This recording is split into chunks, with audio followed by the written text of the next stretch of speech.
Benvenuti a tutti, io sono Ziro e oggi parleremo del libro game Il sangue del barbaro.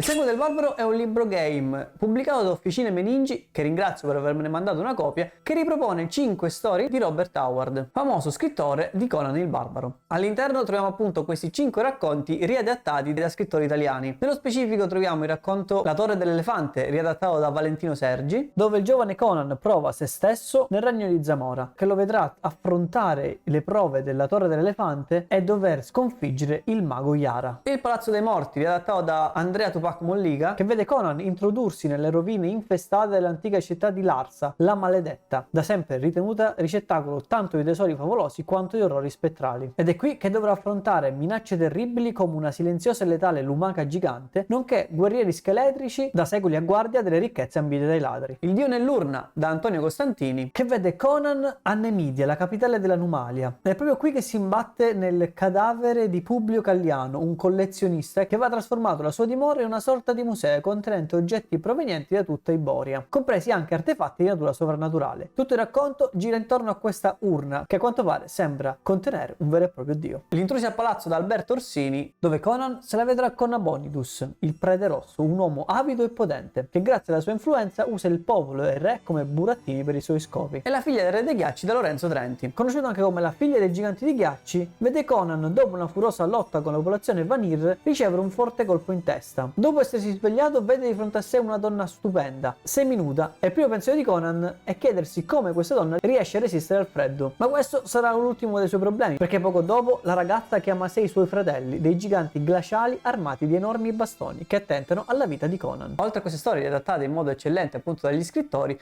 troviamo una meccanica di gioco veramente innovativa e molto interessante, ma che vedremo più avanti. Il nostro ruolo ovviamente è quello di vivere da protagonista questi 5 racconti.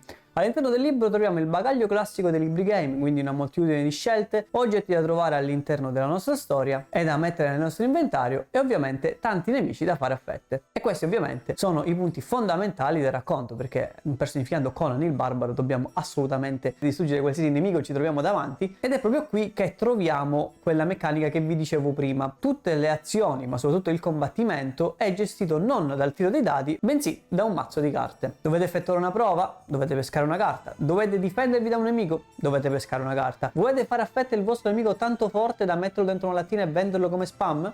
Dovete pescare una carta. Infatti insieme al libro game vi verrà dato un mazzo di 34 carte, che a sua volta viene diviso in piccoli sottomazzi, ognuno dedicato a una determinata azione, e in più c'è anche un mazzo dedicato ai nemici. Come funziona quindi il combattimento? All'inizio dello scontro si decide chi dei due comincia per primo, se noi o se il nemico. E questo viene deciso tramite una meccanica chiamata primo sangue. Praticamente dovremo pescare una carta dal set delle prove per determinare appunto chi sarà l'attaccante e chi il difensore. Poi rimescoleremo la carta estratta e non la utilizzeremo più in questo set di combattimento.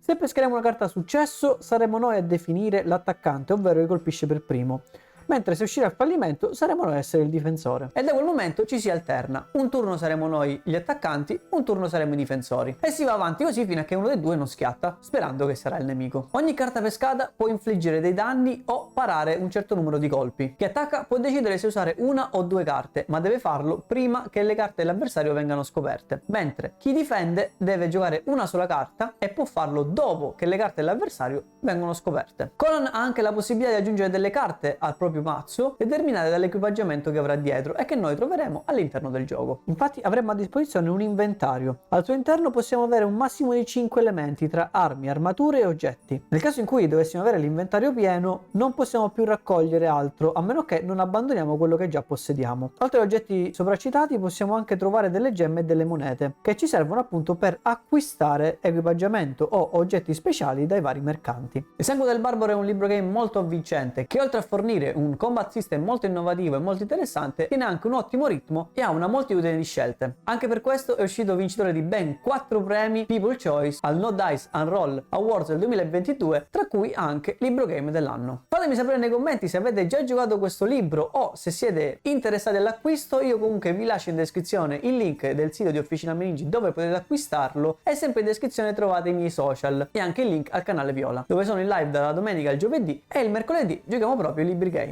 Ricordate di lasciare un mi piace e di iscrivervi, e noi ci vediamo ad un prossimo video.